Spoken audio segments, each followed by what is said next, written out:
Di tengah hiruk-pikuk pasar tradisional Purwokerto muncul seorang wanita cantik bernama Putri, penjual daging yang dagangannya terkenal paling segar dan empuk. Tapi anehnya, setiap kali warga hilang, lapaknya justru makin ramai pembeli. Polisi mulai curiga. Dari mana sebenarnya asal daging yang dijual Putri? Suara ayam berkokok bersahutan di antara kabut pagi yang masih menggantung di langit Purwokerto. Bau amis ikan, aroma sayur segar, dan teriakan pedagang bercampur menjadi satu. Pasar lama begitu orang-orang menyebutnya. Sebuah pasar tradisional yang sudah ada sejak puluhan tahun. Tempat orang mencari rezeki dengan peluh dan tawa. Di antara jajaran lapak yang tampak kumuh tapi penuh kehidupan, pagi itu muncul wajah baru. Seorang wanita muda berambut hitam panjang, kulitnya bersih, dan matanya teduh, namun tegas. Namanya Putri. Ia datang dengan keranjang besar, di tangan berisi potongan daging segar, yang dibungkus rapi. "Permisi, Bu Narti, boleh saya buka lapak di sebelah sini?" ucap Putri dengan senyum sopan. Bu Arti, pedagang daging, yang sudah 20 tahun, berjualan di sana memandang sekilas. "Hari, kamu penjual baru ya? Silakan saja. Asal jangan ngerebut pelanggan orang." Jawabnya ketus tapi tak bermaksud jahat.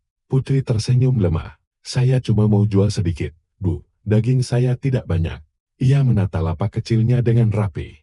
Potongan daging merah tampak segar. Warnanya mencolok dibanding lapak lain. Beberapa pembeli yang lewat berhenti penasaran. Salah satu dari mereka, Pak Yono, seorang langganan lama di pasar itu, mendekat. "Baru buka, ya? Wah, dagingnya kelihatan bagus sekali. Ini daging sapi kan?" tanyanya sambil memperhatikan potongan daging yang ditata seperti permata. Putri mengangguk. "Iya, Pak, sapi kampung masih hangat. Silakan dicoba." Pak Yono tersenyum puas setelah menimbang sepotong. "Saya beli sekilo dulu. Kalau enak, besok saya balik lagi." Transaksi pertama pun terjadi. Beberapa pedagang lain melirik, sebagian sinis, sebagian heran. Putri tampak tak peduli. Ia bekerja cepat dan tenang, seolah sudah terbiasa memotong daging sejak lama. Menjelang siang, lapaknya menjadi pusat perhatian. Banyak yang bilang dagingnya empuk, tidak berlemak, dan mudah dimasak. Bahkan ada pembeli yang berseloroh. "Rasa dagingmu beda, Putri, enak sekali. Kayak ada manis-manisnya." Putri hanya tersenyum kecil. "Kalau dimasak dengan hati, rasanya juga ikut enak, Pak," jawabnya lembut. Sore hari, ketika pasar mulai sepi, Bu Narti menghampirinya. "Kamu hebat juga, Ran, cepat sekali habis daganganmu." Biasanya pedagang baru itu sepi dulu. Putri menunduk. "Mungkin karena orang suka yang segar, Bung, saya cuman beruntung dapat pemasok yang baik." "Pemasok dari mana?" tanya Bu Arti penasaran. "Dari luar kota," jawab Ran pelan. Ada jeda yang membuat kalimat itu terasa menggantung. Bu Arti tidak menanggapi lebih jauh. Ia hanya mengangguk sambil menatap mata Putri, dan entam, kenapa ada sesuatu yang dingin di sana. Malam turun perlahan di pinggir Sungai Martapura. Di sebuah rumah kayu sederhana, lampu minyak berkelap-kelip di ruang dapur. Putri meletakkan keranjang kosong di lantai, lalu membuka pintu belakang yang menuju gudang kecil. Di dalamnya, bau besi dan darah samar bercampur dengan udara lembab. Di sudut ruangan, seorang pria tua dengan rambut sudah memutih sedang duduk di kursi reak. Tangannya memegang pisau besar yang sedang diasah dengan batu hitam. "Sudah habis semua, Pran?" tanya pria itu tanpa menoleh. Putri menutup pintu perlahan. "Sudah, Ayah, habis seperti biasa." Orang-orang suka pria itu tertawa pendek, suara parau dan berat. "Bagus, jangan lupa. Besok kita harus siap lagi. Daging tak boleh habis di pasar. Orang lapar selalu datang, dan mereka tak pernah peduli dari mana makanan mereka berasal." Putri mengangguk menatap ayahnya dengan ekspresi datar. "Aku mengerti, Ayah." Mereka berdua lalu duduk diam dalam hening yang panjang dari jendela kecil di belakang. Bulan tampak redup menyinari meja kayu, yang di atasnya masih ada noda darah mengering. Di atas meja itu, juga tergantung seutas kalung berbandol kecil. Putri memandangi kalung itu lama sekali. "Kalung ibu masih di sini," katanya lirih. "Pak Surya." Ayahnya menghentikan gerakan tangannya. Tatapannya berubah tajam. "Jangan sebut nama itu malam ini. Dia sudah lama pergi." Putri menunduk menggenggam kedua tangannya di pangkuan. "Maaf, Ayah, aku cuma rindu." Hening kembali. Suara jangkrik menggema dari luar. Di bawah meja, ember besar berisi air terlihat memerah. "Bukan karena kan, tapi karena darah yang belum sempat dibuang. Keesokan paginya, Putri kembali ke pasar dengan wajah cerah seperti tak ada yang terjadi. Orang-orang menyambutnya hangat, bahkan Buarti menawarinya sarapan. Namun saat mereka makan bersama di warung kecil, seorang petugas ronda datang tergesa-gesa. Ada orang hilang semalam, katanya panik. Pak Yono, tukang daging di blok belakang belum pulang ke rumah sejak sore. Suasana pasar langsung berubah hening. Semua orang saling pandang, Bintang Putri diam saja. Hanya menatap ke arah sungai di kejauhan. Di matanya ada kilatan aneh antara iba dan sesuatu yang sulit dijelaskan. Semoga bukan apa-apa, ucapnya pelan. Tapi di ujung bibirnya terselip senyum yang nyaris tak terlihat. Menjelang siang, Putri menata kembali lapaknya. Daging segar sudah siap dijual. Potongannya rapi, warnanya indah, dan tak ada satu lalat yang Putri hinggap. Orang-orang berkerumun, berebut membeli. Bu Putri, dagingnya tambah 2 kilo. Ya, yang ini empuk banget, Bu, saya suka beli di tempatmu. Putri tertawa kecil. Terima kasih ya. Semoga suka dengan rasanya. Tangan Putri bergerak lincah, menimbang, dan membungkus. Tapi sesekali ia melirik ke arah ujung pasar, tempat di mana polisi sudah mulai berdiskusi tentang orang yang hilang. Ia menarik napas dalam lalu berbisik tanpa suara. Pasar harus tetap ramai dan aku harus terus hidup. Malam itu angin berembus pelan di rumah kecil Putri. Di belakang rumah suara air sungai terdengar lembut. Putri duduk di dekat jendela menatap bintang. Di tangannya kalung ibunya masih ia genggam erat. Tiba-tiba dari dalam gudang terdengar suara pintu kayu berderit pelan. Sosok ayahnya muncul dengan baju yang berlumur noda. Besok ada pasar malam, Rang datar. Kita bisa dapat stok baru di sana. Putri menoleh perlahan menatap ayahnya tanpa ekspresi. Baik, ayah, jawabnya. Ia tersenyum samar. Senyum yang indah, tapi membuat bulu kuduk berdiri. Pagi di pasar lama terasa berbeda. Biasanya ramai oleh tawa pedagang dan suara tawar-menawar. Tapi kali ini banyak wajah muram di antara lapak. Kabar tentang hilangnya Pak Yono semalam sudah menyebar cepat seperti angin yang membawa bisikan gelap. Beberapa pedagang berbisik di pojok. Sebagian pura-pura tidak tahu. Namun setiap kali Putri lewat sambil menenteng keranjang daging, mereka langsung diam. Semua tatapan terarah padanya antara penasaran, curiga, dan kagum. Karena meskipun pasar dilanda kabar buruk, hanya lapak Putri yang masih ramai pembeli. Daging Bu Putri ini lain. Rasanya empuk banget, kata seorang ibu muda sambil tersenyum puas. Saya masak buat keluarga, baunya harum. Anak-anak sampai nambah 2 kali. Benar, impel seorang bapak.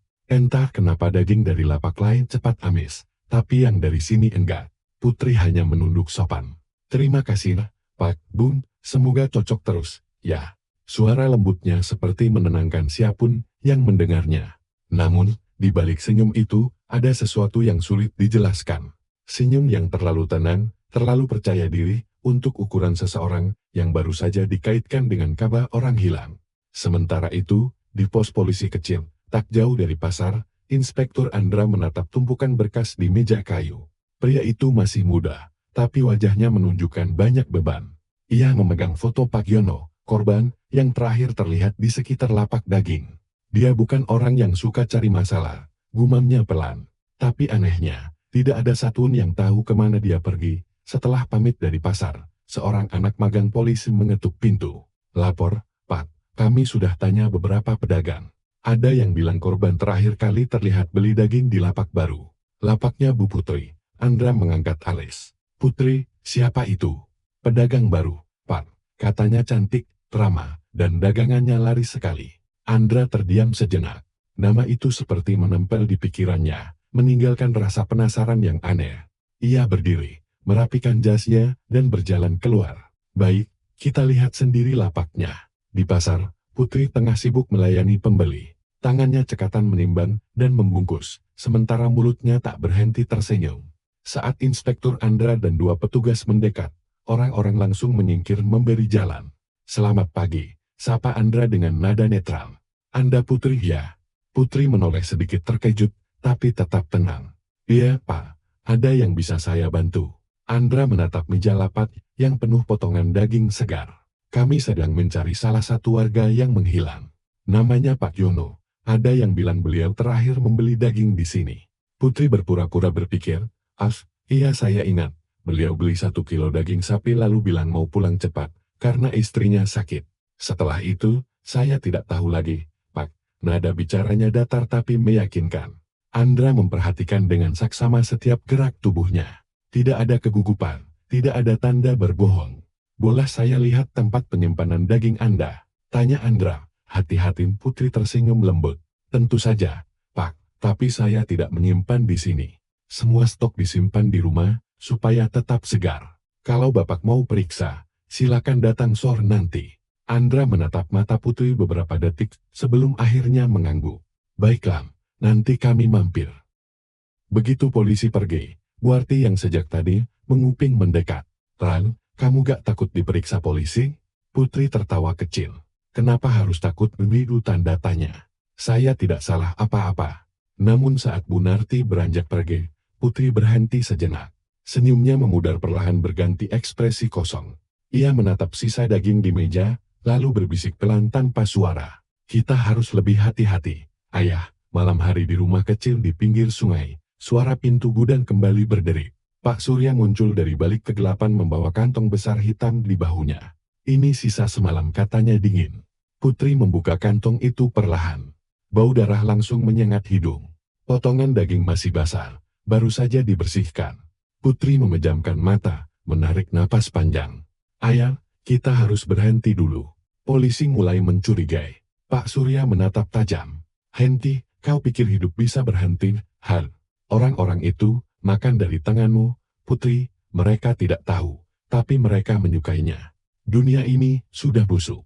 Kita hanya mengambil bagian darinya. Putri terdiam. Kata-kata ayahnya menancap di kepala membuat pikirannya berputar. Yang depan lakukan salah, tapi ada sesuatu di dalam dirinya yang tak bisa berhenti menikmati setiap kali pembeli memuji dagingnya. Ia menatap potongan daging itu, lama sekali lalu mengangkat salah satu dengan pisau tajam. Ayah, yang ini dari siapa? Pak Surya tersenyum samar. Dari orang yang suka ikut campur urusan orang lain, Henning. Hanya suara air sungai yang mengalir pelan di luar. Keesokan paginya, Inspektur Andra datang ke rumah Putri sesuai janji. Rumah itu tampak sederhana, bahkan bersih dan wangi. Tidak ada yang mencurigakan. Putri menyambut dengan ramah seperti tuan rumah yang menyuguhkan tamu penting. Silakan masuk, Pak. Ini tempat saya menyimpan daging. Lihat saja, kalau tidak percaya. Ia membuka lemari pendingin besar di sudut dapur. Potongan daging disusun rapi, dibungkus plastik bening dengan label rapi bertuliskan sapi kampung. Tak ada bau aneh, tak ada darah tercecer. Andra memeriksa perlahan. Semua tampak normal, gumamnya. Tapi perhatiannya tertuju pada sesuatu di pojok lantai. Bekas air yang menetes ke bawah papan kayu. Ia jongkok menyentuhnya. Hangat, bukan air biasa. Maaf, ini apa? Tanyanya sambil menatap Putri. Putri menoleh, lalu tersenyum. Os, itu air dari freezer, Pak. Bocor sedikit. Saya sudah minta tukang servis datang minggu depan. Andra mengangguk pelan. Tak ada alasan untuk menuduh, tapi hatinya menolak tenang. Ada sesuatu di balik senyum wanita itu yang terlalu terkendali. Sebelum pergi, Andra berkata singkat. Kalau Anda tahu apapun tentang Pak Yono, sekecil apapun tolong kabari kami. Tentu, Pak, jawab Putri lembut. Saya juga berharap dia segera ditemukan. Begitu mobil polisi menjauh, Putri berdiri di depan jendela, menatapnya sampai hilang di tikungan. Lalu perlahan ia menutup tirai, mengunci pintu, dan melangkah ke arah gudang di belakang. Dari dalam terdengar suara besi bergesek. Suara itu berhenti sebentar, lalu muncul tawa kecil yang menakutkan. Malam semakin larut. Di sungai yang mengalir di belakang rumah, harus membawa sesuatu yang tenggelam perlahan. Potongan kecil daging merah, yang hanyut diikuti noda darah, yang larut di air gelap. Putri berdiri di tepi sungai dengan wajah datar. Di tangannya pisau besar, masih meneteskan darah. Ia memandangi bulan yang tertutup awan, dan berkata lirih, tak ada yang akan tahu, Ayah. Mereka hanya tahu rasanya lezat. Pak Surya muncul dari balik pintu, menatap putrinya dengan bangga. Kau mulai paham, Nak. Dunia ini hanya milik yang beputri. Putri menatapnya tanpa senyum lalu berbalik menuju rumah. Dan di saat itu dari kejauhan, cahaya senter polisi mulai menembus kabut sungai. Suara rintik hujan malam itu terdengar lirih jatuh di atas atap sang rumah Putri. Lampu ruang tengah berkedip pelan menyorot dinding kayu yang mulai kusam dimakan usia. Di meja tumpukan uang hasil jualan hari ini, berserahkan. Putri duduk diam menatap uang itu, tanpa senyum. Pikirannya melayang ke peristiwa pagi tadi. Seorang lelaki parubaya pelanggan tetapnya, tiba-tiba hilang kabar setelah membeli 2 kilogram daging dari lapaknya. Desas-desus mulai beredar di pasar. Pedagang lain saling berbisik membicarakan Putri di balik tumpukan sayur dan ikan. Entah kenapa daging Putri itu aneh, kata Bu Sarmi penjual ikan, kepada temannya. Lo aneh gimana? Sahut pedagang lain. Warna dagingnya merahnya beda, tapi baunya malah gak amis sama sekali. Jawab Bu Sarmi sambil menatap ke arah lapak Putri yang sepi, setelah siang hari. Putri tahu bisikan-bisikan itu, bukan sekadar gosip biasa. Tapi entah mengapa, bukan rasa takut yang ia rasakan, melainkan perasaan aneh campuran antara bangga dan tegang. Ia memandang foto usang di dinding. Foto dirinya kecil bersama seorang pria berwajah keras. Pak Parno, ayahnya. Suara pintu belakang berderik. Putri menoleh cepat. Sosok tinggi besar masuk. Bajunya basah kuyup. Wajahnya separuh tertutup topi. Sudah tidur. Suara berat itu terdengar dalam dingin. Belum ya, aku nunggu ayah. Jawab Putri pelan. Pak Parno menurunkan sebuah karung besar dari punggungnya. Kar itu meneteskan cairan merah gelap mengalir di lantai kayu. Bau logam tipis langsung menusuk hidung. Ayah bawa apa? Tanya Putri. Pura-pura tidak tahu. Bahan baru. Jawab Pak Parno singkat. Ia tersenyum tipis tapi senyum itu membuat dada Putri bergetar. Karung itu lalu diseret ke dapur belakang. Putri mengikuti langkah ayahnya dengan mata penuh rasa ingin tahu, sekaligus ketakutan yang aneh. Di dapur, lampu redup menggantung di atas meja kayu panjang. Pisau besar berkilau di bawah cahaya kuning.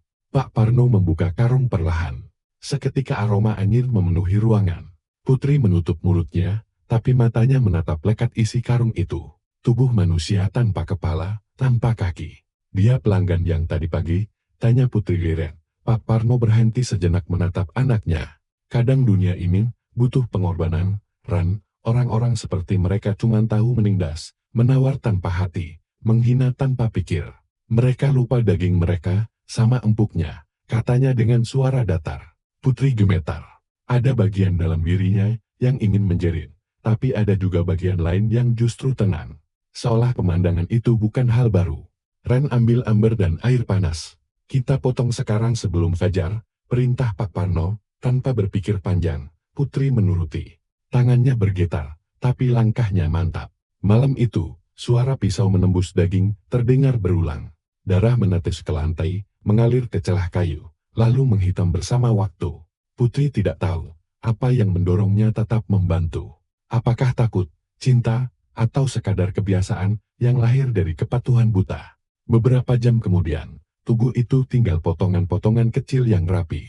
Pak Parno memasukkannya ke lemari pendingin bersamaan dengan beberapa potong daging sapi sungguhan. Besok kita jual di lapak, tapi hati-hati, jangan semua dijual. Sisakan sedikit buat pelanggan istimewa, kata Pak Parno sambil menatap mata Putri. Pelanggan istimewa, Yono, jawab ayahnya pendat. Putri membeku. Yono adalah pedagang ayam di pasar sekaligus satu-satunya orang yang sering menolongnya. Kenapa, Yono? Bisiknya Pak Parno tak menjawab. Ia hanya menepuk bahu anaknya dan berjalan ke kamar. Putri berdiri lama di dapur, memandangi lemari pendingin yang kini menjadi saksi gelap rahasia keluarga mereka. Ada air mata yang mengalir, tapi bukan hanya karena takut, juga karena kebingungan. Sebagian hatinya ingin melindungi ayahnya, sebagian lain ingin menjerit dan lari sejauh mungkin. Pagi menjelang, pasar mulai ramai. Putri membuka lapaknya, seperti biasa. Orang-orang tetap datang.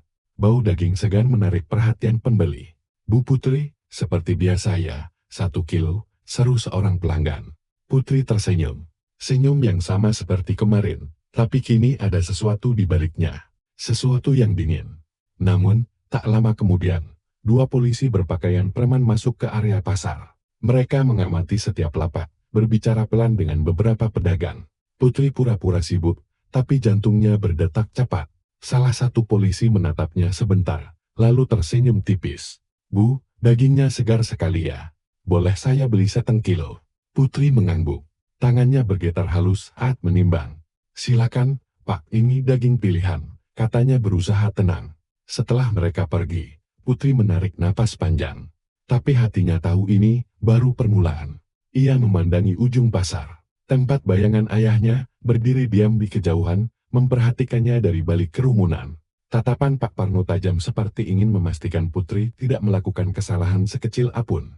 Dan untuk pertama kalinya dalam hidupnya, Putri merasa seperti terjebak antara dua dunia. Dunia anak yang ingin berbakti, dan dunia monster yang mulai tumbuh di dalam dirinya. Suara siren samar terdengar dari kejauhan pagi itu. Pasar Antasari belum sepenuhnya ramai, tapi suasananya terasa berbeda. Para pedagang terlihat gelisah, sebagian berbisik, sebagian lagi diam memandangi dua mobil polisi yang terparkir di ujung jalan. Di salah satu mobil itu, terlihat garis kuning melingkar di sekitar tumpukan karung yang ditemukan semalam di pinggir sungai kecil dekat pasaran. Putri berdiri di lapaknya, berusaha tetap tenang. Tangannya sibuk menatap potongan daging di atas meja, seolah tak peduli pada keramaian di luar. Namun, di balik senyum tipisnya, dadanya berdebar keras. Ia tahu karung itu bukan sembarang karung. Ia mengenali warna dan bentuk simpul tali yang digunakan. Sama seperti karung yang ayahnya bawa malam itu. Yono, pedagang ayam di sebelah lapak Putri, melangkah mendekat. Wajahnya tampak cemas. "Putri, kamu dengar kabar pagi ini?" tanyanya pelan. Putri berpura-pura tak tahu. "Kabar apa, Mas Yono?" Ketalnya polisi nemuin potongan tubuh manusia di sungai belakang pasar. "Neri, Ran, orang-orang pada takut belanja sekarang." Putri menelan ludah. Semoga bukan orang pasar sini ya." Yono menatap Putri lama seolah mencoba membaca sesuatu di matanya. "Kamu gak apa-apa kan? Aku tahu kamu kelihatan capek beberapa hari ini." Putri memaksakan senyum. "Aku baik-baik aja, Mas, cuma kurang tidur." Saat itu dua polisi berpakaian preman datang menghampiri lapak Putri. Salah satunya Inspektur Arif, berbadan tegap dengan mata tajam menatap meja daging itu penuh selidik. "Bu Putri ya, kami tadi ingin menanyakan beberapa hal. Ada laporan daging tak biasa yang dijual di sini," katanya dengan nada tenang tapi penuh tekanan. Putri menatap polisi itu mencoba tetap sopan. "Oh, tentu, Pak, tapi saya cuma jual daging sapi dari pemasok. Tetap kok. Daging saya halal dan bersih." Inspektur Arif melirik timbangan di meja. "Boleh kami ambil sedikit sampel dagingnya untuk diperiksa di laboratorium?" "Silakan, Pak," jawab Putri tanpa ragu. Meski di dalam dadanya ada rasa takut yang membara, polisi itu mengambil satu potong kecil dari bawah meja. Ia menatapnya sekilas lalu memasukkannya ke kantong plastik bening. Putri memandangi gerakan itu dengan napas tertahan. Di balik meja, tangannya menggenggam ujung pisau dengan erat, hampir menembus kulit. Setelah polisi pergi, Yono kembali mendekat. "Ran, aku harap kamu hati-hati. Sekarang suasana pasar udah nggak aman. Jangan sampai kamu dikaitkan sama hal aneh-aneh." Putri menatap Yono. "Aku ngerti, Mas. Terima kasih udah peduli." Namun dalam hatinya suara lain bergema. Suara ayahnya yang berbisik malam itu. "Kalau ada yang terlalu banyak tanya, Ran, pastikan dia nggak sempat cerita ke siapapun." Malamnya Putri pulang ke rumah dalam diam. Lampu dapur sudah menyala. Dari balik jendela terlihat Pak Parno sedang menajamkan pisau di atas batu asah. "Bagaimana pasar?" tanya Pak Parno tanpa menoleh. "Polisi datang ya. Mereka ambil sampel daging kita." Pak Parno berhenti mengasah. "Mereka ambil yang mana?" "Yang dari karung semalam." Wajah Pak Parno menegang. "Bodoh, itu yang paling berbahaya," teriaknya. Pisau yang digenggamnya membentur meja, menimbulkan suara keras. Putri mundur selangkah. "Aku gak bisa nolak ya. Mereka maksa." Pak Parno mendekat.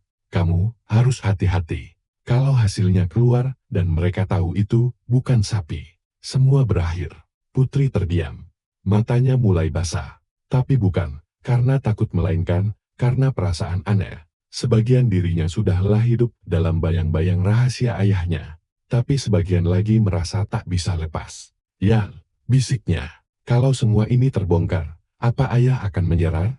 Pak Parno menatap anaknya lama. "Ayah enggak akan menyerah. Ayah gak mau balik ke penjara. Kalau perlu kita musnahkan semua bukti, bahkan orang yang tahu." Putri tahu maksud kalimat itu. Ia tahu siapa yang dimaksud ayahnya, Yono, lelaki yang selama ini baik padanya, yang satu-satunya membuatnya merasa masih punya kehidupan normal. Malam itu Putri tak bisa tidur. Ia duduk di depan meja makan memandangi pisau yang bersinar di bawah cahaya lampu. Tangannya gemetar. Di luar suara jangkrik bersahutan. Tapi di dalam rumah itu, hanya ada dua hal. Bau logam darah, dan rasa bersalah yang menyesakkan dada. Tiba-tiba terdengar ketukan di pintu depan Putri. Suara Yono memecah keheningan. Putri kaget. Ya, menyeka air mata lalu jalan ke pintu. Mas Yono, malam-malam begini, Yono menatapnya dengan wajah serius. Aku cuma mau pastiin kamu aman. Aku dengar polisi bakal balik lagi besok pagi. Mereka bilang hasil uji labnya keluar. Putri menelan ludah. Lab iya, katanya ada yang aneh di daging itu. Dari arah dapur, langkah kaki berat terdengar mendekat. Yono menoleh ke arah suara itu. Pak Parno muncul di ambang pintu dengan wajah datar. Siapa? Pak Parno, ini saya Yono, maaf mengganggu malam-malam. Saya cuma mau pergi. Suara Pak Parno berat, dingin, penuh ancaman. Yono menatap Putri. Lalu ayahnya, saya cuma mau pastikan Putri enggak kenapa-kenapa, Pak pergi. Bentak Pak Parno lagi kali ini, sambil memegang gagang pisau di pinggangnya. Yono mundur perlahan. Baik, Pak, maaf ganggu. Ia menatap Putri sebentar sebelum berbalik pergi. Putri berdiri di antara dua dunia. Lelaki yang peduli padanya, dan ayah yang mengikatnya dengan rahasia berdarah. Saat pintu tertutup, Pak Parno menatap Putri tajam. Besok pagi ayah urus. Putri terdiam, tubuhnya lemas. Dalam hati ia tahu, jika ia tak bertindak malam ini, maka esok pagi akan ada darah baru di tangan mereka. Ia menatap keluar jendela. Tempat hujan mulai turun lagi. Suaranya lembut, tapi hatinya penuh gejolak. Maaf, Mas Yono. Bisiknya mungkin malam ini aku harus menyelamatkanmu. Bahkan jika itu berarti mengkhianati ayahku sendiri. Dan untuk pertama kalinya, Putri merasa lebih takut pada dirinya sendiri daripada siapapun di dunia ini. Pagi itu, pasar Antasari terasa seperti jantung kota yang berdegup terlalu cepat. Pedagang berbisik, pembeli berkurang, dan di antara lorong-lorong becek itu, wajah-wajah penuh cemas saling bertukar pandang. Putri membuka lapaknya lebih lambat dari biasanya. Matanya sembab, tangannya gemetar saat menatap potongan daging di atas meja kayu.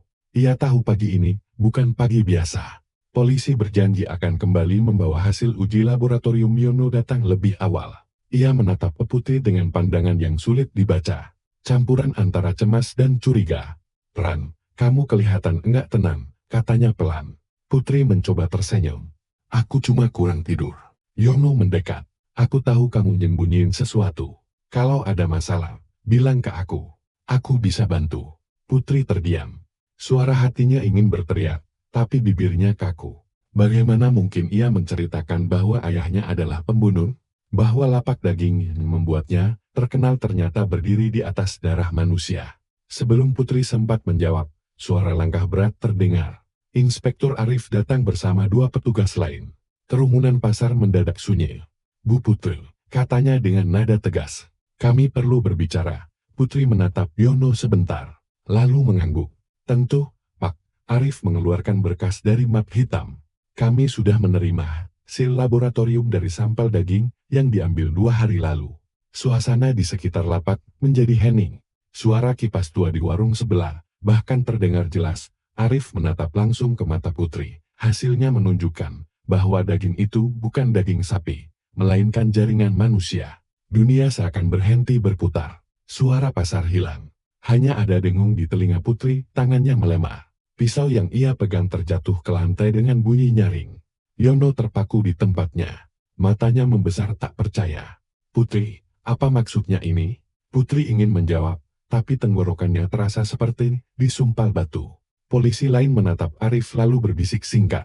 Arif melanjutkan, kami belum bisa menyimpulkan siapa pelakunya. Tapi kami punya alasan untuk memeriksa lebih lanjut gudang penyimpanan di rumah Anda.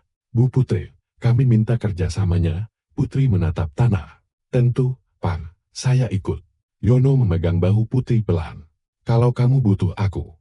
Namun Arif memotong cepat. Kami minta tidak ada pihak lain ikut, Pak, ini penyelidikan resmi. Rumah Putri terasa sunyi saat rombongan polisi tiba.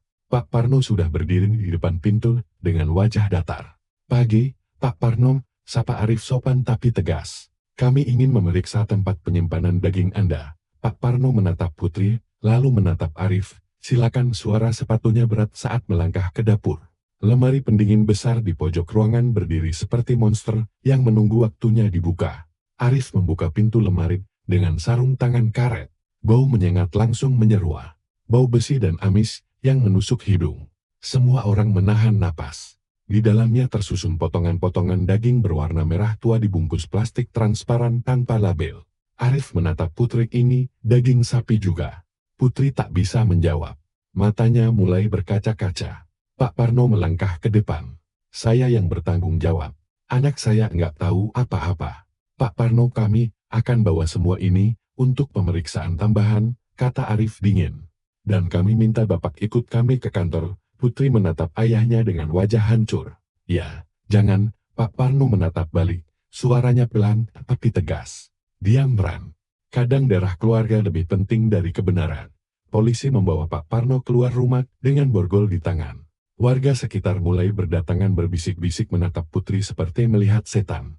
Jadi benar ya, lapak Putri itu daging manusia. Cantik-cantik tapi ternyata pembunuh. Putri menutup telinganya, berlari masuk ke rumah, menangis tanpa suara. Semua hancur dalam satu pagi. Namun di sela isak tangis itu, ada suara samar di kepalanya. Suara ayahnya sebelum dibawa pergi.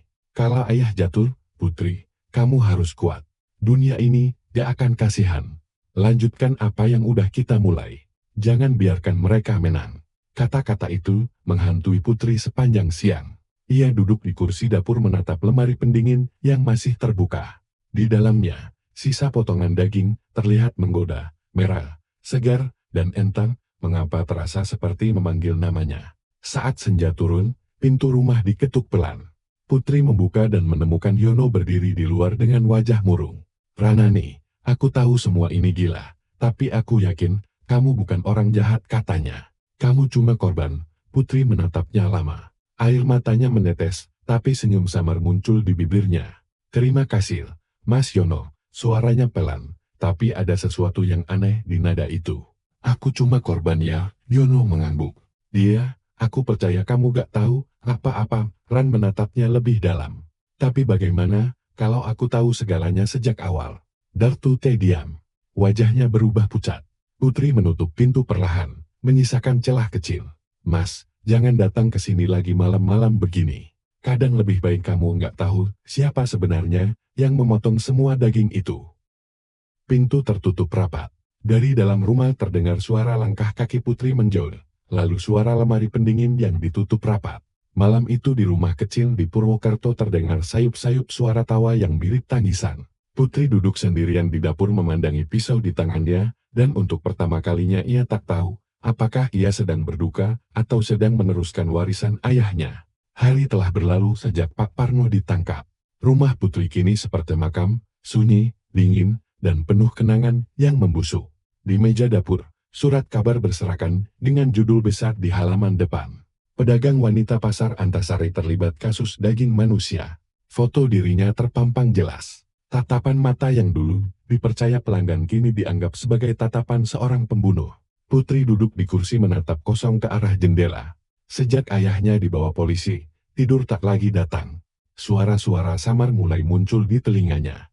Bisikan yang menyerupai suara Pak Parno. Jangan berhenti, Ran Pau sudah tahu rahasia daging itu.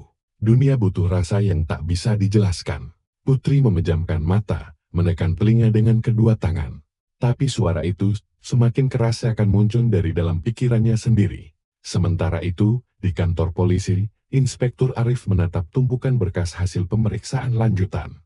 Pak Parno memang mengaku sebagai pelaku, tapi ada kejanggalan, kata salah satu petugas muda. Arif mengangkat alis. Kejanggalan apa?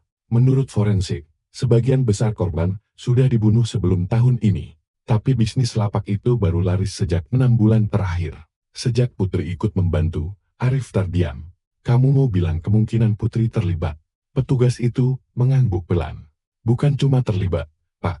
Mungkin dialah yang melanjutkan semuanya. Arif bersandar di kursinya. Ia mengingat wajah Putri saat mendengar hasil laboratorium. Bukan sekadar ketakutan, tapi ada sesuatu di balik matanya. Seperti seseorang yang sedang menyembunyikan rahasia besar. Malam itu, Putri kembali ke pasar. Hujan turun rintik-rintik membasahi jalanan becek. Ia berjalan sendirian, sambil membawa satu tas besar. Lorong tempat lapaknya dulu berdiri kini, ditutup dengan garis polisi. Tapi Putri tahu cara masuk dari sisi belakang. Di bawah cahaya lampu redup, ia membuka kembali tirai lapaknya. Meja potong kayu itu masih ada. Meski sudah berdebu dan berkarat, ia mengusap permukaannya dengan lembut seperti menyentuh wajah orang yang dicintainya. Ayah, mereka pikir aku gak bisa lanjut tanpa ayah, tapi mereka salah. Dari dalam tas, ia mengeluarkan sebuah potongan daging berwarna merah muda. Bukan sapi, bukan kambing. Putri menatapnya lama, lalu menaruhnya di atas meja. Aku akan jual ini besok. Tapi kali ini ayah gak perlu bantu. Aku bisa sendiri. Matanya memantulkan cahaya lampu. Ada kilatan yang tak pernah muncul sebelumnya. Dingin, gila, dan tenang sekaligus. Keesokan paginya, pasar kembali riuh. Semua orang tahu Putri seharusnya tak boleh berjualan lagi. Tapi entah mengapa ia berdiri di sana mengenakan celemek bersih dan senyum hangat yang dulu membuat pembeli percaya. Daging segar baru potong. Serunya beberapa orang mendekat dengan ragu. Ada yang berbisir, ada yang pura-pura tak melihat. Namun rasa ingin tahu dan harga murah membuat mereka akhirnya membeli juga. Dan yang mengejutkan, semua pelanggan yang membeli daging Putri hari itu kembali keesokan harinya. Dagingnya empuk, Bu, rasanya beda, kata seorang ibu muda. Putri hanya tersenyum. Ya, Bu, itu rahasia keluarga. Sore itu Yuno datang ke pasar. Ia belum pulih dari kejadian terakhir. Putri, katanya tegas. Aku dengar kamu buka lagi lapakmu. Kamu sadar itu bisa bikin kamu ditangkap.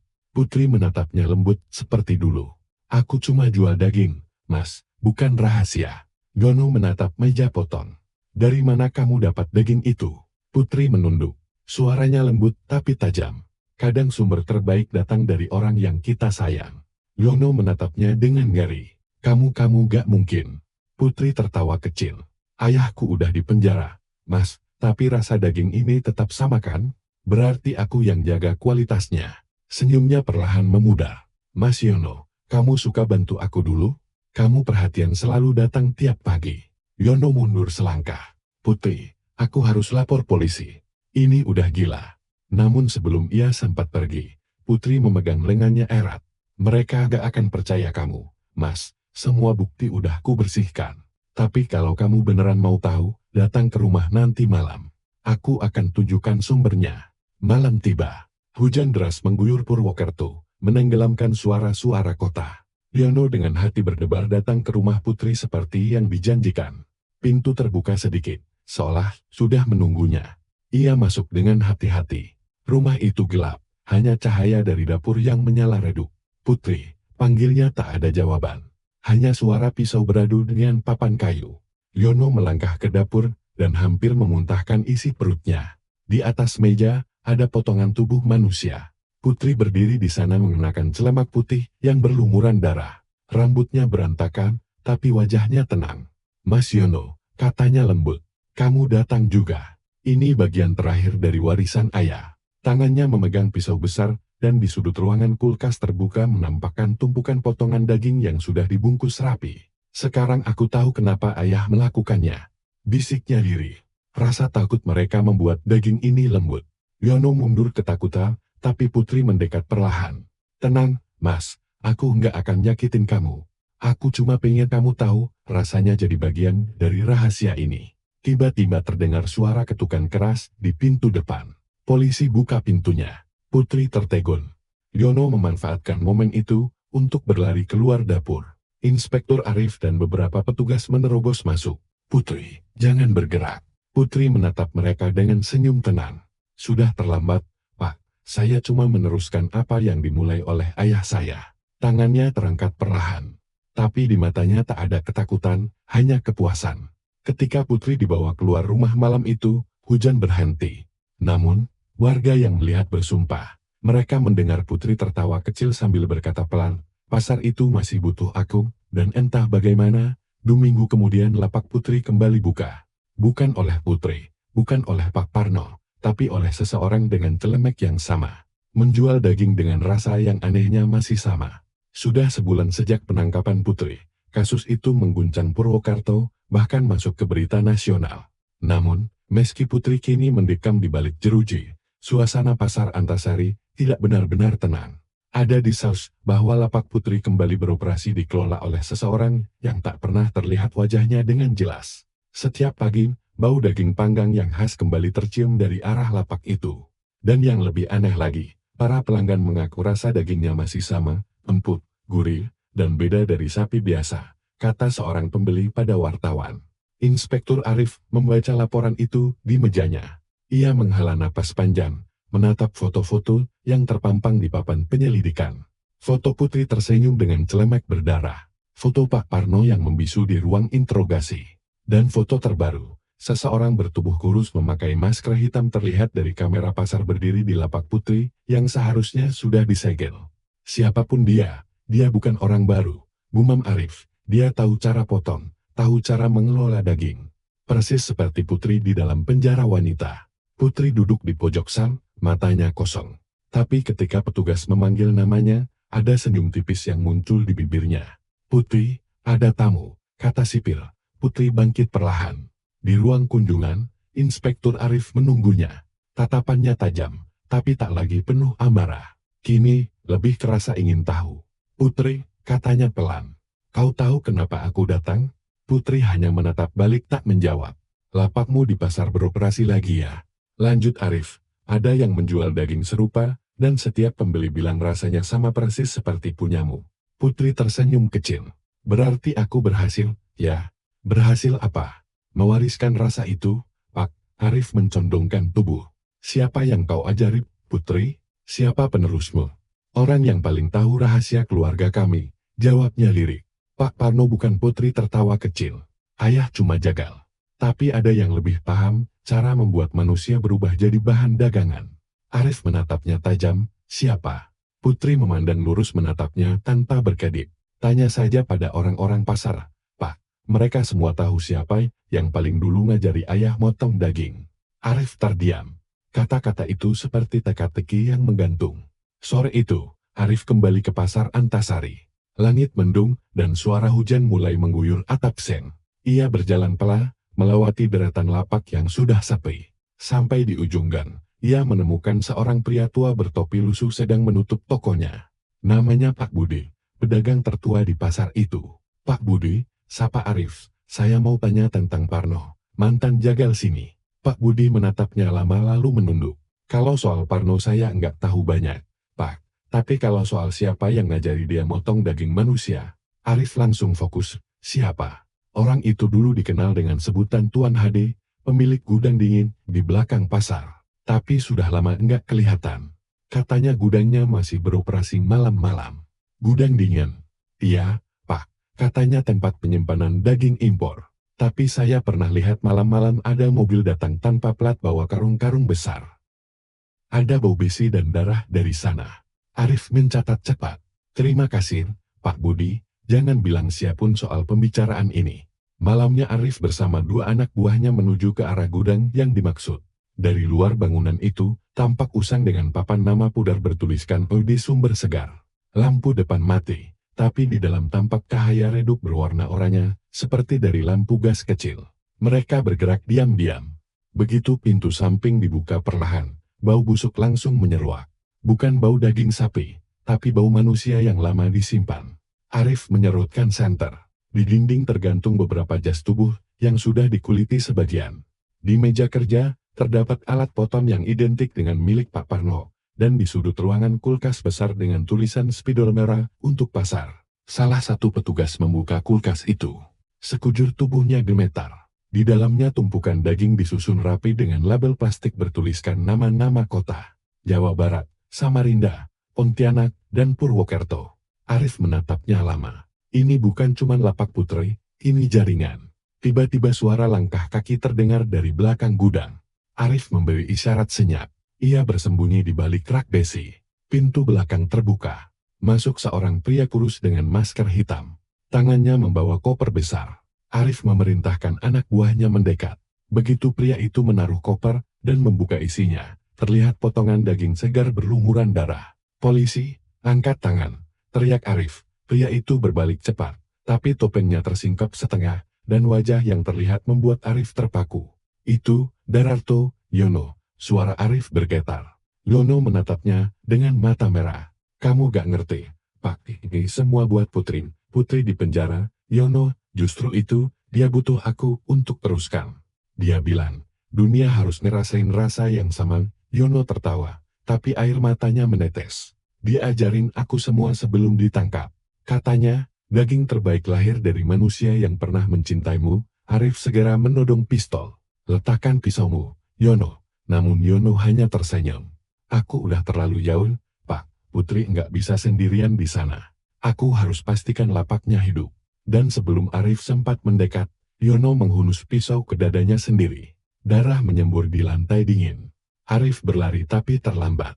Suara terakhir yang keluar dari bibir Yono hanyalah bisikan pelan. Katakan pada putri lapaknya, masih buka. Malam itu gudang dingin Udi Sumber Segar disegal. Polisi menemukan bukti perdagangan gelap daging manusia yang sudah berjalan bertahun-tahun, dikirim ke berbagai kota di Kalimantan. Namun ketika Arif kembali ke penjara untuk memberitahu putri, ia menemukan sel itu kosong. Sipir panik, gemboknya rusak dari dalam. Di dinding sel tertulis dengan darah, "Ayah Mas Yono, dan aku akan selalu ada di pasar." Dan tepat seminggu kemudian di pasar Antasari, seseorang melihat lapak daging segar Bu Putri buka kembali dengan wanita bercelemek putih berdiri, di sana tersenyum lembut menawarkan potongan daging merah segar. Subuh di Purwokerto diselimuti kabut tipis. Namun di salah satu gudang bekas tepi sungai, api berkobar menelan bangunan usang yang dulu menjadi tempat penyimpanan daging Udi Sumber Segar.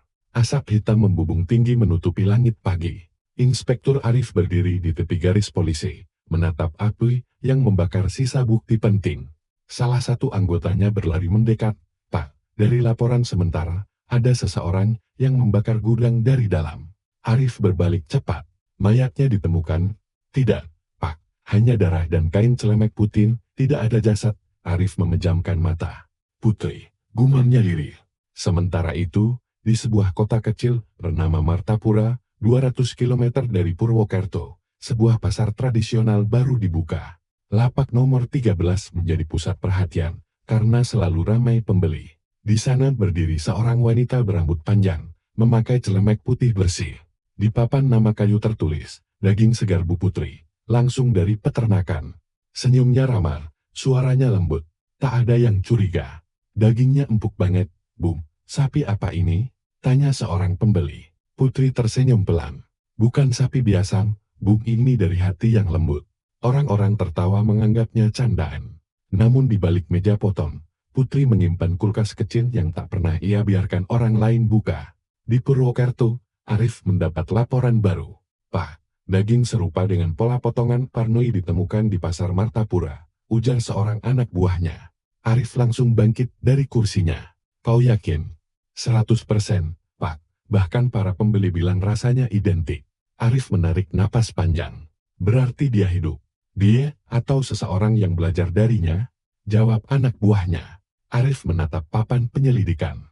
Foto Putri yang tersenyum di ruang interogasi terpampang di tengah. Di bawahnya tulisan merah besar, "Masih bebas." Sore itu Putri duduk di belakang lapaknya mengelap pisau perlahan. Di sampingnya sebuah radio kecil menyala menyiarkan berita.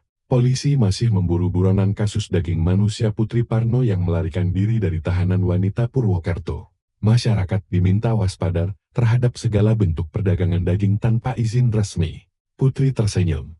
Ia menatap foto Yono yang diselipkan di dinding lapaknya. "Mas, aku teruskan semuanya. Kau gak sia-sia mati untuk ini." Tangannya gemetar tapi matanya tajam. Suara dalam kepalanya, suara Pak Parno seolah berbisik di telinganya.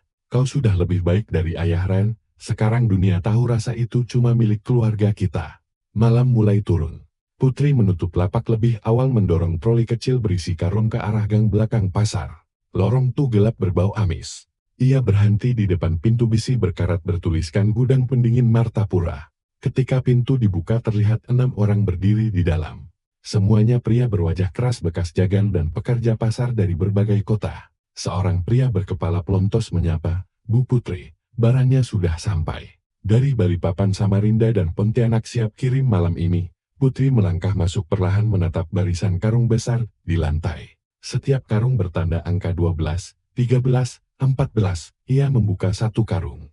Di dalamnya potongan tubuh manusia laki-laki, sudah bersih, dibungkus plastik rapi. "Pastikan semua ini dijual di pasar yang kecil dulu," katanya tegas. "Jangan ke kota besar dulu. Kita harus diam." Pria itu mengangguk. Baik, Bu. Putri menatap satu kulkas di ujung ruangan.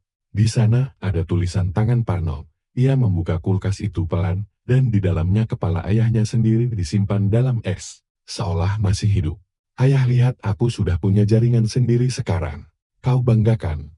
Ia menutup pintu kulkas. Senyumnya datar. Keesokan harinya Inspektur Arif memimpin tim kecil menuju Martapura. Mereka berangkat malam menggunakan kendaraan tanpa tanda polisi. Di tengah perjalanan, Arif hanya menatap keluar jendela. Pikirannya penuh tanda tanya. Pak, kata sopirnya. Kenapa Ibu Putri begitu sulit ditangkap? Arif menatapnya sebentar. Karena dia bukan cuma pelaku, dia simbol apa Pak? Simbol dari manusia yang berhenti percaya pada kebaikan dunia. Mobil berhenti beberapa kilometer dari pasar. Tim berpenkar menyamar sebagai pembeli. Namun ketika mereka tiba di lokasi, lapak Bu Putri sudah lenyap. Tak ada tanda-tanda kehidupan. Hanya sisa darah yang belum kering di lantai. Salah satu anggota menemukan kertas kecil tertampal di tiang kayu. Tulisan tangan Putri, aku pindah, Pak Arif, tapi pasar selalu punya tempat untukku. Malam itu Arif menerima telepon dari markas besar. Pak Arif, laporan baru dari Balikpapan. Kasus serupa muncul di sana. Lapak daging tanpa izin cirinya sama, celemek putih wanita muda, dan rasa daging yang katanya tak tertandingi. Arif menatap gelapnya malam di luar jendela mobil.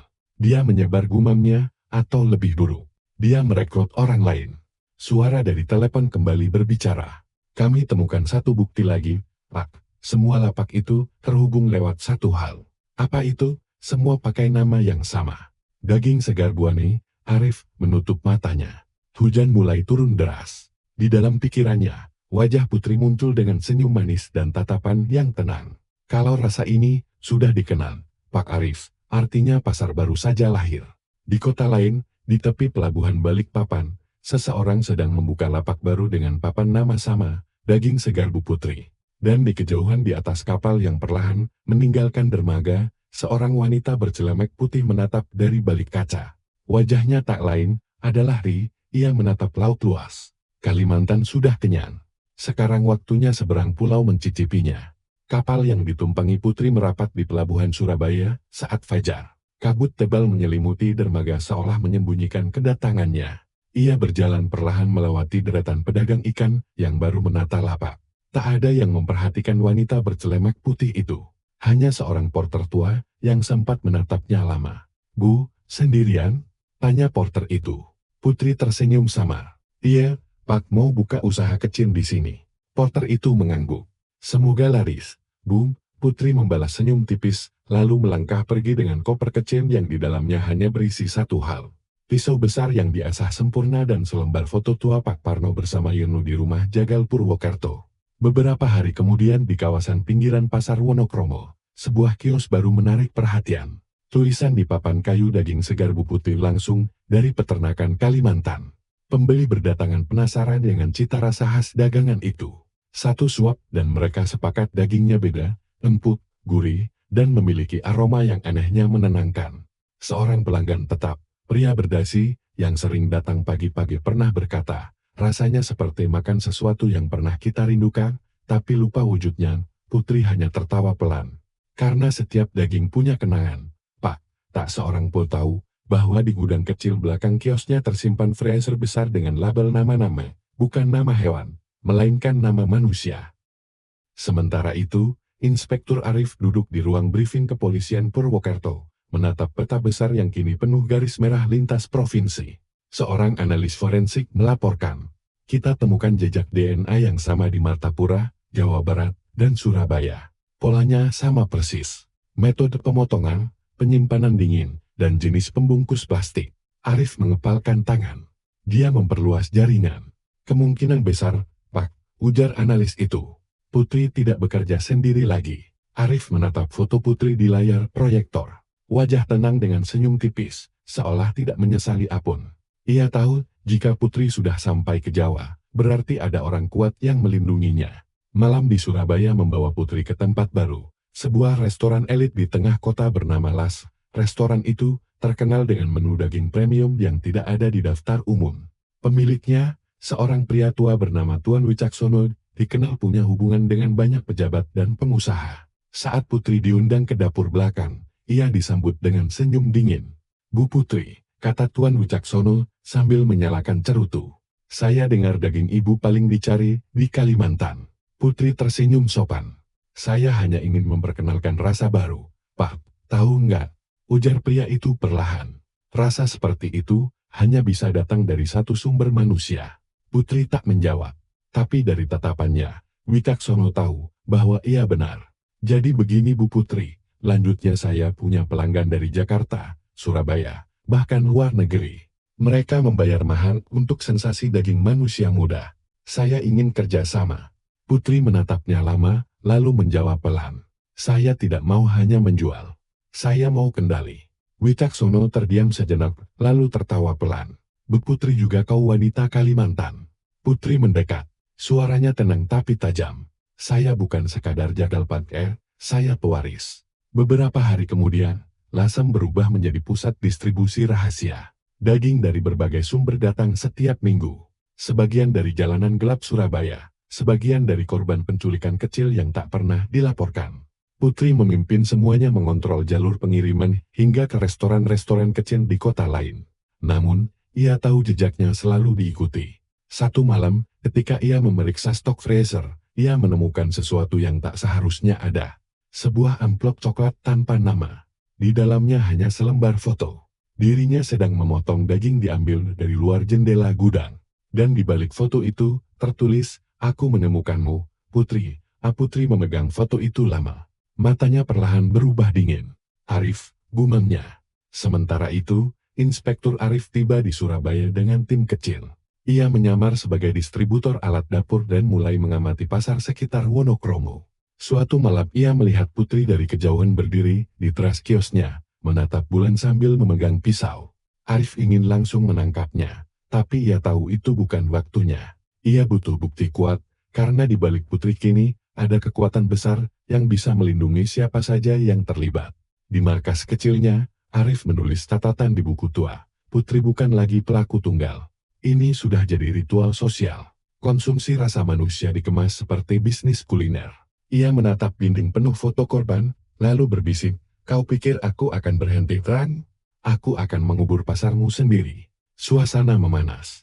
Di restoran Las malam itu, diadakan jamuan makan tertutup untuk para tamu istimewa. Di meja panjang berlapis linen putih, tersaji hidangan istimewa bernama menu rasa sejati. Putri berdiri di sisi ruangan, mengenakan gaun hitam sederhana. Semua tamu tampak terpesona. Namun di luar gedung tim Arif sudah mengepung area. "Begitu sinyal saya muncul masuk," katanya pelan melalui radio. Tiba-tiba dari dalam restoran, terdengar ledakan kecil dari dapur. Api membubung cepat, dan kepanikan pecah. Putri muncul dari asap membawa koper hitam. Ia menatap ke arah Arif yang berlari mendekat. Mata mereka bertemu hanya beberapa detik, tapi cukup untuk mengulang semua kenangan masa lalu. "Putri, berhenti!" teriak Arif. Putri tersenyum samar. "Kau terlambat."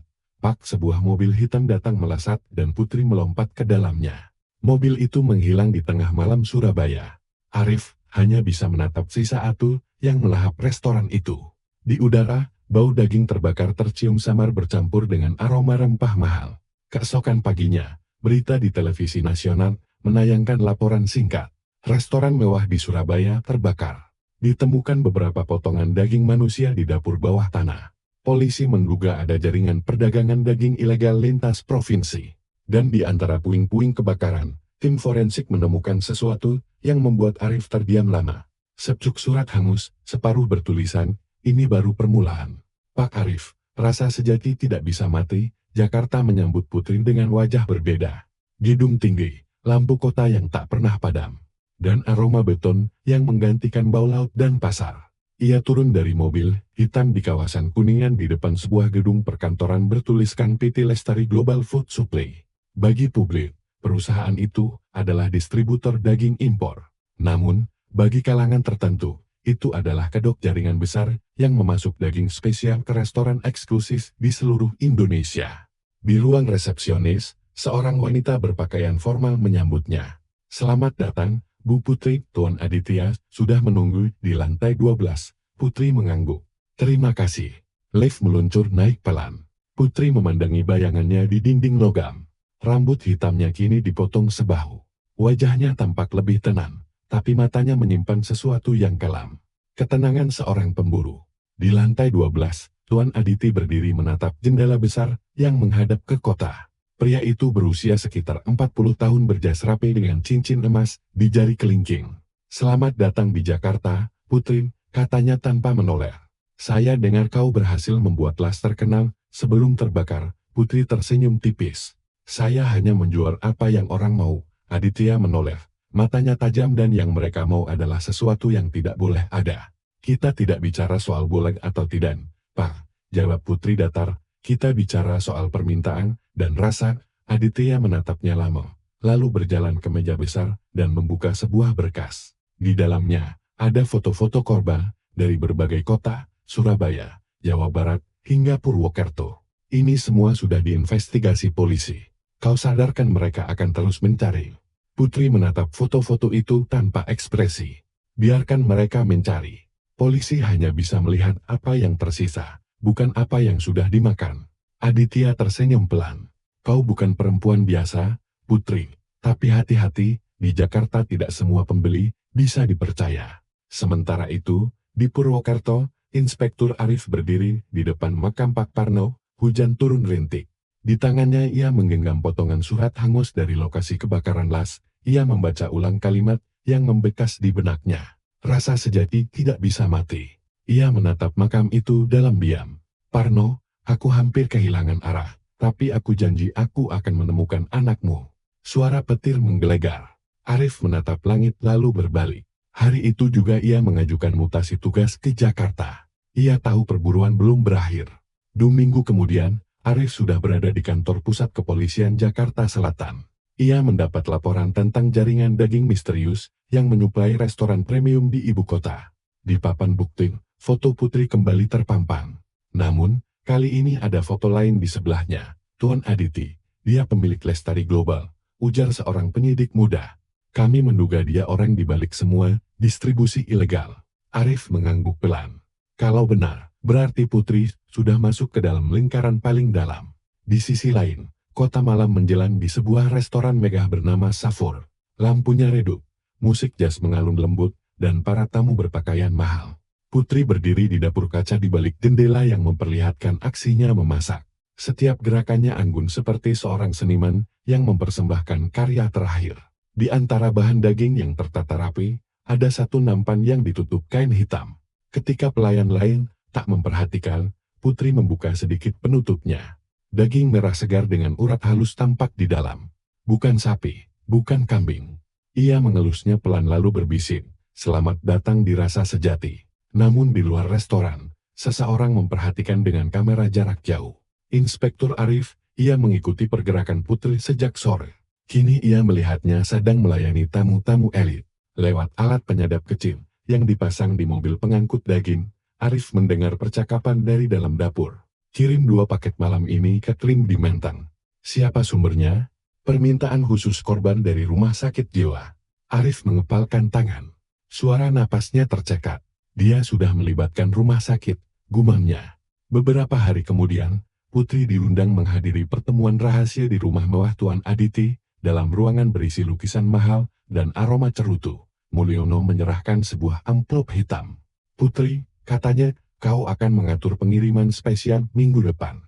Pembeli dari luar negeri ingin mencicipi daging manusia asil. Kita sebut ini proyek sejati."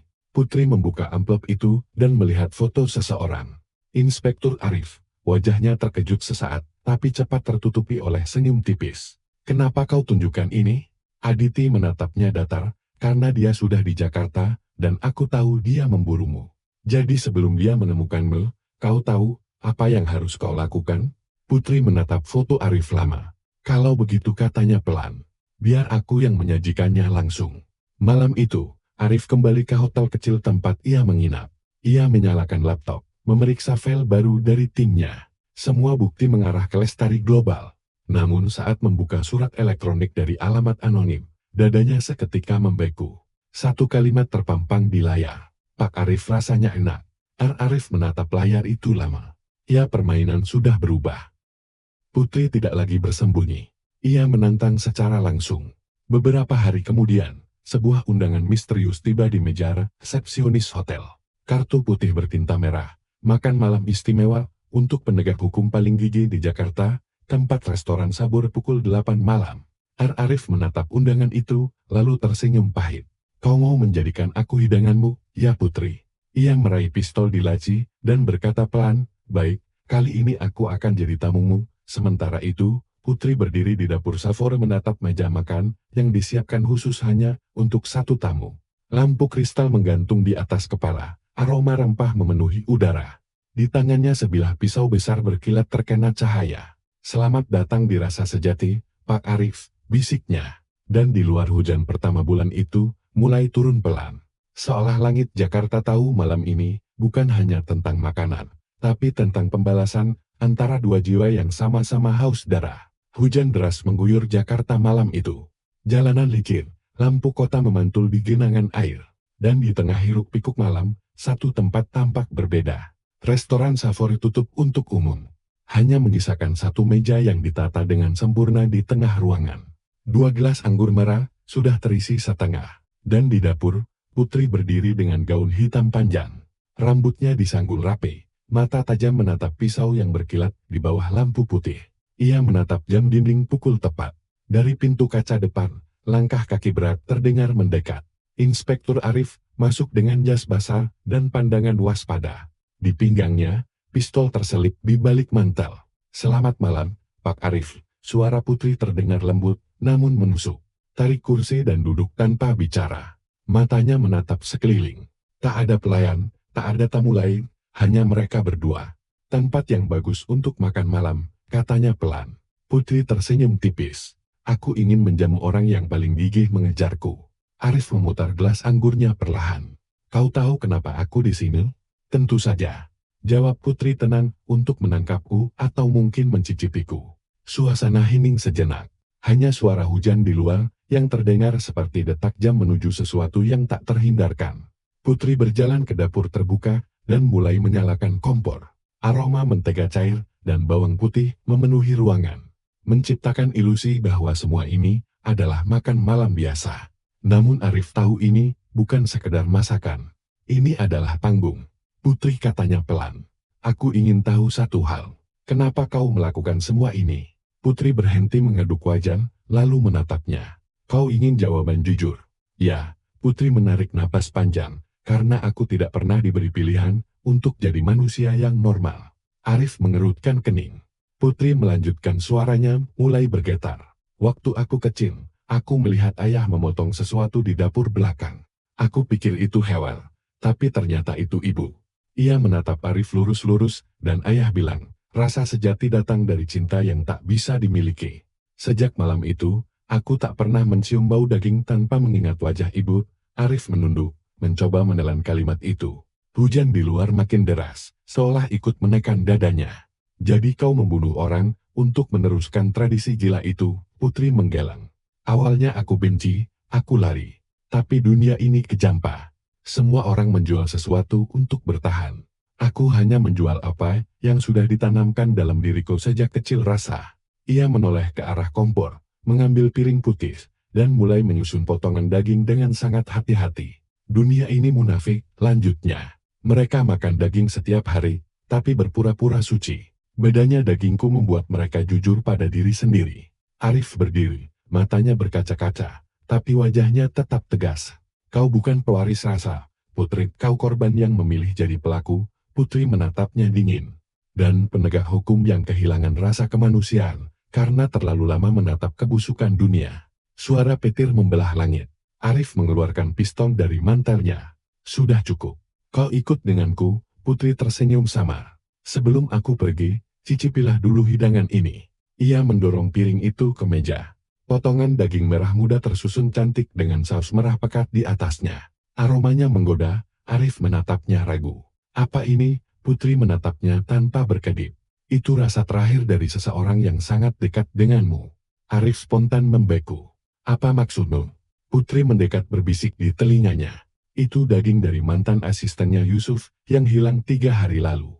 Arif seketika menepis piring itu, hingga terjatuh. Wajahnya pucat. Kau monster. Putri tertawa lirih. Mungkin, tapi setiap monster lahir dari seseorang yang pernah disakiti. Tiba-tiba pintu dapur terbuka. Dua pria berbadan besar masuk. Anak buah Tuan Aditi Bu Putri, kata salah satunya. Tuan sudah menunggu hasil pertemuan. Putri menoleh dengan tenang. Sampaikan padanya makan malamnya sedang berlangsung. Namun dalam sepersekian detik Arif menembak salah satu dari mereka. Tembakan itu menggema keras, kaca pecah dan panci terjatuh. Satu lagi berusaha menyerang, tapi Putri justru menusuknya dengan pisau dapur. Darah memicik ke wajahnya. Hening sesaat. Hanya tersisa Putri dan Arif berdiri di antara tumpahan darah dan aroma logam tajam yang pekat di udara. Lihat apa yang kau lakukan, kata Putri lirih. Kau sama sepertiku sekarang. Arif menatap tangannya yang memegang pistol, lalu melihat ke arah jasad di lantai. Tidak, aku bukan sepertimu. Putri mendekat menatapnya tajam. Kau pikir kau masih manusia, Pak Arif? Kau menikmati ini bukan? Arif menggeleng, suaranya berat. Aku hanya ingin menghentikanmu. Putri tersenyum dingin. Kalau begitu, hentikanlah. Ia meraih pisau, melemparkannya ke arah Arif. Arif menghindar dan menembak. Peluru menembus bahu Putri membuatnya terhuyung. Tapi bukannya jatuh, Putri justru tertawa kecil sambil menatap darahnya sendiri. Lihat, katanya pelan. Bahkan darahku pun berwarna indah. Arif mendekat memborgol tangannya meski tubuhnya gemetar. Kau akan menebus semua ini di penjara. Namun sebelum ia sempat menarik Putri sepenuhnya, suara langkah kaki terdengar dari belakang. Tuan Adia muncul menodongkan pistol. Tidak ada yang pergi malam ini, katanya dengan suara rendah. Putri menatap Mulyono dengan mata dingin. Kau datang juga, Pak. Aditi tersenyum. Kau membuat kekacauan, Putri, dan aku benci kekacauan. Ia mengarahkan pistol ke Putri. Arif refleks menembak lebih dulu. Dua tembakan bertukar arah-arah. Peluru Aditya menembus dada Putri. Peluru Arif menembus kepala Aditya. Semua berhenti dalam diam. Putri terjatuh ke lantai. Darah mengalir dari dadanya. Arif berlutut di sampingnya. Ia ingin mengatakan sesuatu tapi Putri lebih dulu berbisik dengan suara hampir tak terdengar. Pak Arif, tahukah engkau, kenapa aku selalu memilih daging manusia? Arif menatapnya, air mata menetes di pipinya. Putri tersenyum lemah, karena hanya manusia yang bisa memberi rasa sakit, sekaligus kenikmatan. Ia menutup matanya perlahan. Senyum terakhir masih terukir di bibirnya. Di luar siren polisi terdengar mendekat. Hujan mulai reda meninggalkan aroma besi dan bara di udara. Arif berdiri. Tubuhnya basah oleh darah dan air hujan. Ia menatap tubuh Putri yang tak lagi bergerak. Untuk sesaat ia merasa kosong.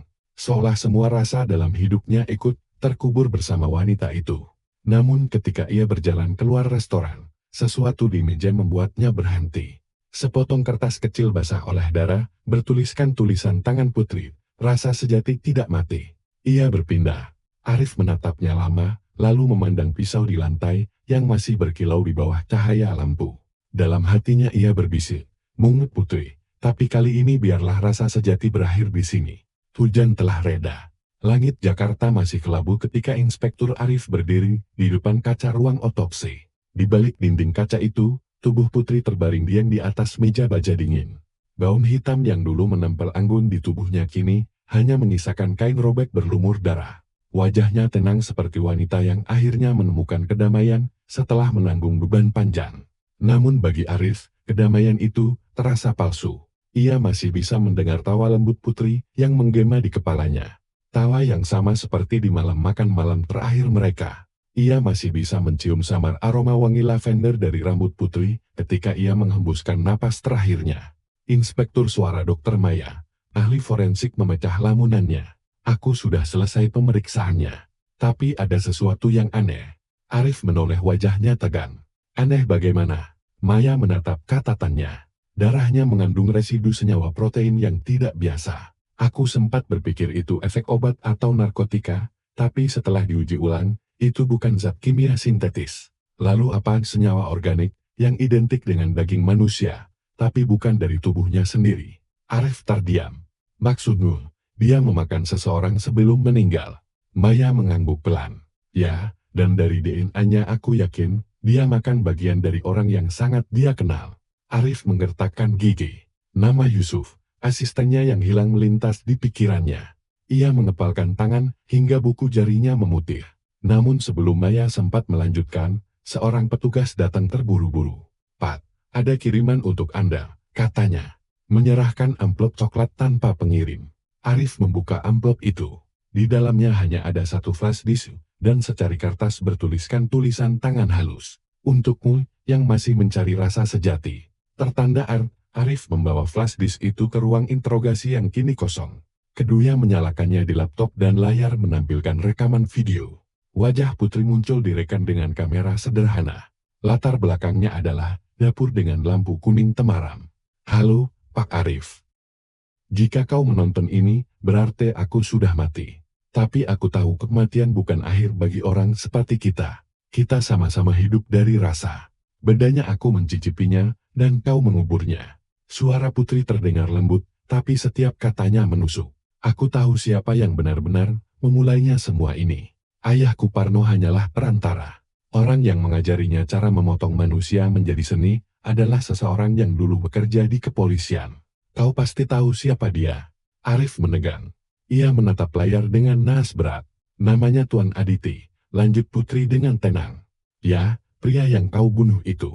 Dia bukan hanya pelindungku, dia adalah dalang dari pasar gelap daging manusia di Purwokerto. Tapi ada sesuatu yang tidak kau tahu."